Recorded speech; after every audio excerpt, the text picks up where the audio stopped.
Hola, buenos días. Pues el culto de nuevo aquí en la Iglesia Bautista Esperanza Viva, el culto digital en este día 30 de agosto. Quizás será el último culto que hagamos así en forma digital, porque queremos ya empezar los cultos allá en el local y a ver si puede ser esta siguiente semana, el primer domingo de septiembre. Hola, muy buenas. Vamos a seguir adelante.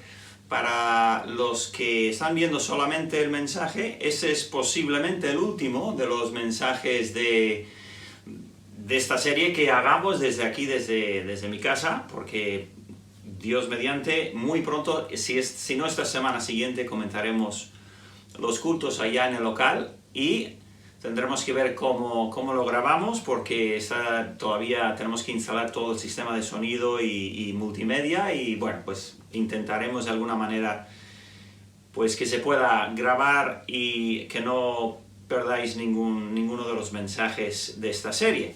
Muy bien, pues vamos adelante con el Evangelio de Marcos, y estamos todavía en el primer capítulo de este Evangelio, que para nosotros es el segundo de los evangelios en la Biblia, después del Evangelio de Mateo. Hemos visto en los primeros 20 versículos, hemos visto el mensajero Juan el Bautista, hemos visto el bautismo del Señor Jesús y la Trinidad apareciendo en ese momento, luego el Espíritu Santo enviándole a Jesús al desierto de Judea, donde es tentado por Satanás. Y luego pues el mensaje del Evangelio en su expresión más sencilla, que es el arrepentimiento y la fe. Arrepentíos y creed en el Evangelio del Señor Jesús. Y luego ya el domingo pasado estuvimos viendo los primeros discípulos y cómo el Señor fue a lo largo estaba bordeando el mar de Galilea, que mostramos fotos, y encontró a dos parejas de hermanos que estaban pescando o trabajando con las redes, y los llamó, e inmediatamente estos 4 hombres, 2 y 2, siguieron al Señor Jesucristo. Entendemos que no era la primera vez que le habían oído, que le conocían bien de sus enseñanzas, no era la primera vez que se veían, pero ya a partir de este momento ellos empiezan a vivir con el Señor Jesús. Más o menos se entiende que fueron unos 3 años antes de que el Señor fuese crucificado. Bien, entonces el mensaje principal, resumido, del Evangelio de Marcos es que Jesús, el Hijo de Dios, es el servidor de todos, vino para servir a todos y para ser sacrificio para todos, y así ofrecer salvación de nuestros pecados y la consecuencia de nuestros pecados, que es la muerte, no solo la muerte física, pero la muerte espiritual. Entonces, vamos adelante con esa introducción, y estamos en el versículo 21. Si tenéis una Biblia ahí, bien, no suelo ponerlos los versículos en la pantalla, pero sí los leo. Así que dice el versículo 21, y entraron en Capernaum, y los días de reposo, entrando en la sinagoga, enseñaba. Bien, bueno, ¿qué es Capernaum? Voy a mostrar unas fotos ahí de Galilea, otra vez, del mar, y en el extremo norte están todavía hoy las ruinas de ese pueblo, bueno, llaman a veces ciudad. Creo que llegó a tener unos 1500 habitantes, pero en esa zona se consideraba ciudad. De hecho, Capernaum era un pueblo pesquero, evidentemente justo al lado del mar, pero era muy importante. De hecho, era mucho más importante que Nazaret. Hoy en día Nazaret es una ciudad grande y Capernaum no, pero en aquellos días era más importante Capernaum por la pesca. También había un cuartel de los romanos, y pasaba también una carretera principal justo ahí al lado del pueblo, y era importante el pueblo. Era también el pueblo de Pedro. Recordad que Pedro es el autor también de este libro, que lo escribe Marcos, pero es realmente, se entiende que son los recuerdos y la mente de Pedro que está pasando. Y Pedro era de Capernaum, era su pueblo, él vivía allí. Y el Señor convirtió en Capernaum, lo convirtió en su sede. Siempre que salía a predicar o ir a Jerusalén, siempre volvía. ¿A dónde volvía? Volvía a Capernaum. ¿Por qué no volvía a Nazaret? Bueno, porque vamos a ver más adelante, en el mismo libro de Marcos, que en Nazaret le rechazaron, en su pueblo natal. Entonces, y quizás por esa razón o por cualquier otra, quizás seguramente por el lugar estratégico que tenía, la posición estratégica de Capernaum era mejor. Entonces lo convirtió en su sede. Aquí dice que en los días de reposo, que era cada 7 días, el sábado era el día de reposo judío, no vamos a entrar en todo eso, todos los detalles del día séptimo, el día de reposo, pero era importante en la semana del judío. Dice que entraba en la sinagoga. Bueno, pues hoy en día se puede ir exactamente al mismo sitio. Está expuesta, por la arqueología, está expuesta la sinagoga de Capernaum. De hecho, tuvimos el privilegio, cuando fuimos con los Álvarez hace ya 13 años, tuvimos el privilegio de entrar en la sinagoga, sentarnos y poder leer este pasaje u otros parecidos, donde menciona la sinagoga estando sentados en la sinagoga. Es una experiencia fantástica, maravillosa, poder leer algo de la palabra de Dios sabiendo que el Señor Jesús estuvo ahí mismo, en ese mismísimo lugar. Puedes estar de pie exactamente donde estaba o donde se puso el Señor Jesús. Entonces, eso es una experiencia muy, muy especial. Y luego igual comento de ello un poquito más, pero hay algunas fotos allí. ¿La sinagoga qué era? Bueno, la sinagoga era un lugar, en el Antiguo Testamento no aparecen las sinagogas. Está el tabernáculo, luego está el templo, y la sinagoga ¿qué es? ¿De dónde salió la sinagoga? Bueno, la sinagoga salió del cautiverio de Babilonia. ¿Os acordáis que vinieron los babilonios, arrasaron con Jerusalén, se llevaron a todo lo que era el reino de Judá, los judíos que quedaban, se lo llevaron al cautiverio, y en Babilonia tenemos también a Ezequiel, profeta Daniel y otros profetas. En Babilonia los judíos comenzaron siguieron adorando a Dios y leyendo la ley, las escrituras, pero ¿dónde? Bueno, pues establecieron lo que era una sinagoga, no me acuerdo todos los detalles, pero una sinagoga tenía ciertas partes, en fin, eran iguales, y esas sinagogas, ese sistema de sinagoga, que digamos reemplazó el templo de Jerusalén por un tiempo, pero esas sinagogas se extendieron por todo el mundo, por donde fuesen judíos, ahí había una sinagoga, ellos edificaban o establecían una sinagoga. Hay sinagogas en el sur de España. Una de las más antiguas está en... ya no me acuerdo. No me acuerdo el sitio donde hemos ido varias veces. Toledo, sí, en Toledo. Entonces, estas sinagogas donde iban los judíos, pues eran lugares donde ellos se concentraban para leer la ley, para alabar a Dios. Y Pablo también iba a las sinagogas, porque sabía que ahí iban a haber judíos piadosos que amaban a Dios y querían honrarle. Bien, versículo 22. Sigamos adelante. Y la gente se admiraban de su doctrina, de su enseñanza, porque les enseñaba como quien tiene autoridad y no como los escribas. ¿Qué quiere decir esto? Que enseñaba con autoridad y no como los escribas. Bueno, los escribas eran maestros de la ley también, pero el escriba muchas veces lo único que enseñaba era lo que enseñaban otros escribas o otros rabinos, y todo era como de segunda mano, ¿no? Y aquí vino el Señor enseñando del reino, como el que era el dueño del reino, como quien estaba edificando y construyendo el reino de Dios.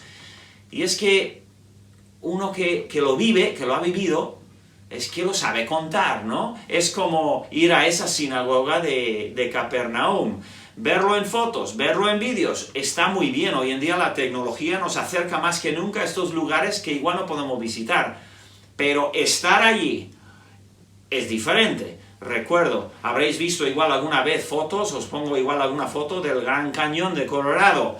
Enorme, y en las fotos y los vídeos y todo puedes apreciar su grandeza, pero no tanto como en nuestra luna de miel, mi esposa y yo, y nuestra familia, mis padres también y hermanos, fuimos allí, pudimos ir de visita, y fuimos desde el borde arriba, caminando hasta el río Colorado, que está en el fondo del Gran Cañón.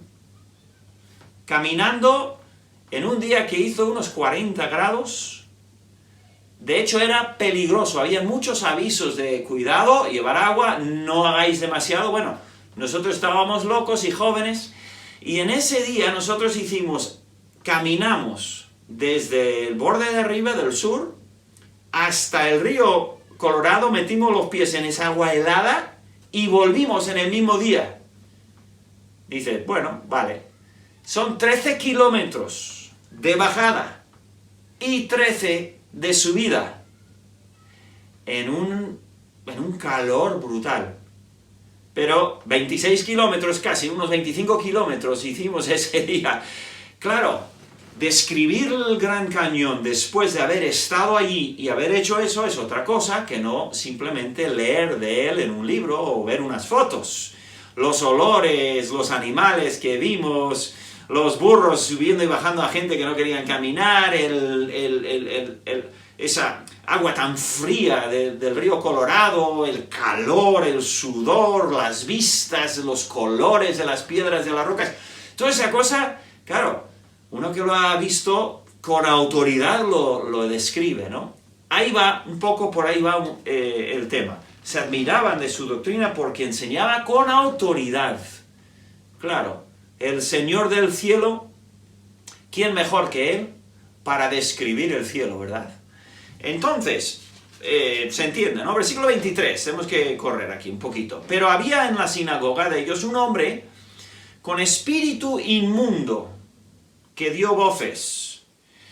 Bien, ya vimos que lo primero que hizo el Señor Jesús después de ser bautizado y empezar su ministerio fue ser llevado al desierto, donde por 40 días fue tentado por Satanás.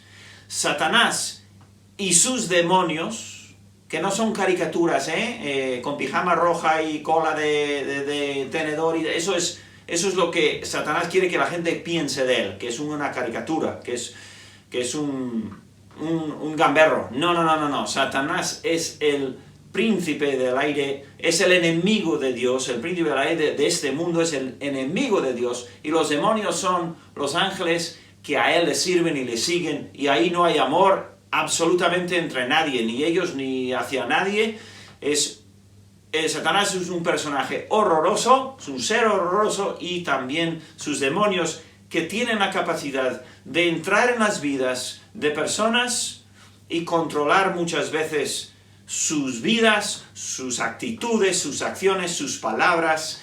En fin, no vamos a entrar mucho más que eso, pero decir que en todo el ministerio de Jesús, desde la tentación hasta la cruz, Satanás y sus demonios estaban detrás de él, o delante de él, poniendo obstáculos, hasta la misma cruz.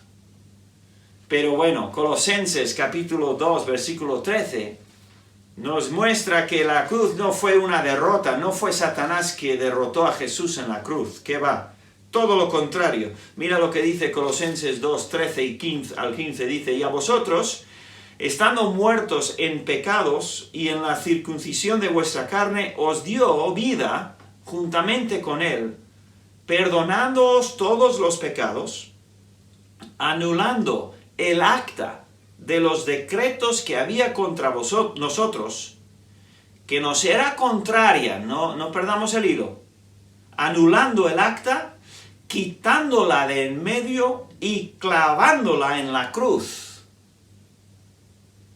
Jesús murió en la cruz, pero no es víctima es el ganador de esa batalla enorme entre él y Satanás. Dice, y despojando a los principados y a las potestades, hablando de Satanás y los demonios y cualquiera que le siguiese, los exhibió públicamente, triunfando sobre ellos en la cruz. Así que aquí tenemos a un hombre que aparece con un espíritu inmundo, con un demonio, controlando su vida, dando voces, gritando cosas. Eso sucede hoy en día también. Y se presenta delante del Señor Jesucristo. Y hay una conversación que va a seguir. Voy a pararlo aquí por el tiempo. Pensaba llegar un poquito más, pero vamos a dejarlo ahí. De momento hemos visto al Señor Jesucristo entrando en la sinagoga de Capernaum. Van a tener ahí una especie de culto, digamos, leyendo la ley y lo demás, y se presenta un hombre lleno de un espíritu inmundo, de un demonio que está controlando su vida, está sacando de él palabras blasfemas, actitudes horribles. Suena a algunas personas hoy en día, ¿verdad? Pero está controlado por este demonio y se va a enfrentar al Señor Jesucristo.